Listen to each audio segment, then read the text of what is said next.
Hi everyone, this is me Abdul Quddus, and today we are going to discuss a very important point from this book, Thinking Fast and Slow. Writer Daniel Kahneman says that do not fall trap into the frequency of exposure bias while decision making.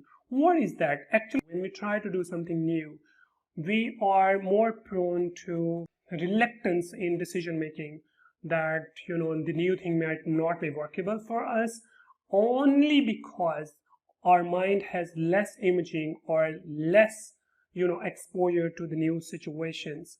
So writer says that pass some time and then try to gauge the situation. This is very much true for the new businesses, that the people will be attracted towards you after a period of time by the images that they hold.